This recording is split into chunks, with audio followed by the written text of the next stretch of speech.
આત્માનો પરિચય આપે. આત્મા શું છે?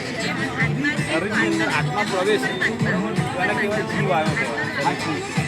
તો આપણે બોલી ચાલી શકીએ છીએ, હરી ભરી શકીએ છીએ, બરોબર, વર્તન કરી શકીએ. તો એને જીવાત્મા કહેવાય. શરીર આપણે આવું દેખાય. બોડી આ રીતે તૈયાર થાય. આપણી બોડી છે, આપણે અંદર આત્મા છે, તો આપણે આવા દેખાય એ વાતચીત કરી શકીએ. પણ અગર આત્મા ના હોય તો શરીર આપણું કેવું દેખાય? આવું થઈ જાય. એ બોલી ના શકે, ચાલી ના શકે, કંઈ જ ના કરી શકે. આત્મા જે છે એના 3 પ્રકાર છે, 3 ગુણો છે: મન, બુદ્ધિ અને સંસ્કાર. તો મનનું કાર્ય શું છે? વિચારવાનું. મનની અંદર સતત વિચારો આવ્યા કરે. એમાં સારા વિચાર આવે, એમાં ખરાબ પણ વિચાર આવે. એને કંટ્રોલ કોણ કરશે? બુદ્ધિ. આમાં કયા વિચારો લેવાના છે? સારા વિચાર લેવાના, ખરાબ વિચાર લેવાના. એ આપણે વર્તનથી આપણું દેખાશે કે આપણા સંસ્કારો કેવા પડી રહ્યા છે. સારા વિચારો શું? આપણા સંસ્કારો સારા દેખાશે. બરાબર છે. હવે આત્માનું જે નિવાસસ્થાન ક્યાં બતાવ્યું છે? આત્માનું નિવાસસ્થાન અહીંયા છે. તિલક પણ આપણે અહીંયા મારીએ છીએ. એક નાનું ઉદાહરણ છે ગાડી. ગાડી ગમે એટલી પણ મોંઘી હોય પણ ડ્રાઈવર વગર ચાલે ના ચાલે. આપણું જે શરીર છે એ પણ આત્મા વગર ના ચાલે.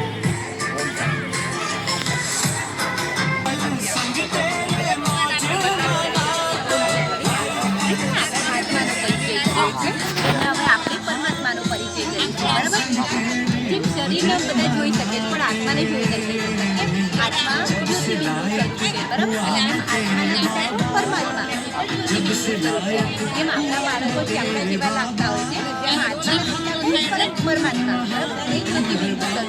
તો પરમાત્મા કોણ છે? એ શિવ બાબા. તો શિવ બાબામાં શિવ બાબા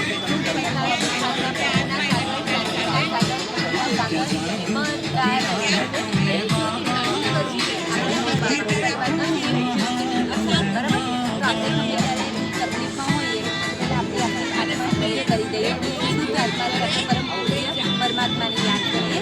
એ પરમાત્મા અમારી અંદર તકલીફમાંથી એમને બહાર કાઢીએ. કે પરમાત્મા આપણને દુઃખ તકલીફમાંથી બહાર કાઢીએ. બરાબર? એ પરમાત્મા આપણે આત્માનો પરિચય કર્યો, અહીંયા પરમાત્માનો પરિચય થયો. પછી આગળ આપણે એને પરમાત્માનું નિવાસસ્થાન અને જે જીવન મરણનું ચક્ર છે ને એ આગળ તમને દીદી પરિચય આપે.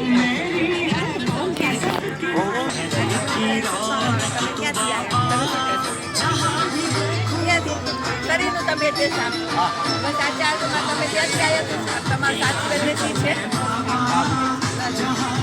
ક્યાંથી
સતયુગની અંદર આપણે કે લક્ષ્મીનારાયણનું રાજ્ય હતું.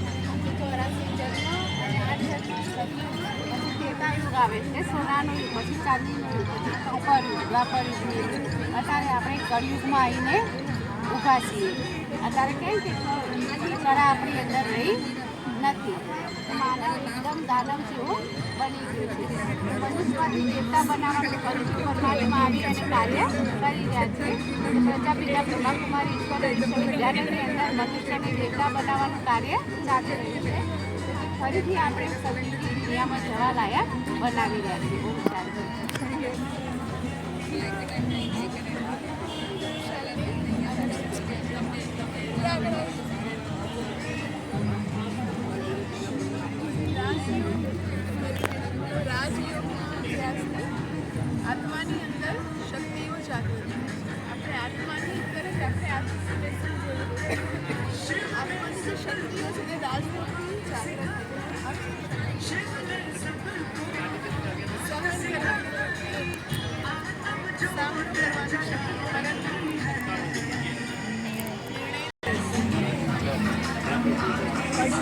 આ ચાલે છે પ્રજાપિતા બ્રહ્માકુમારી ઈશ્વરીય વિશ્વવિદ્યાલય દ્વારા.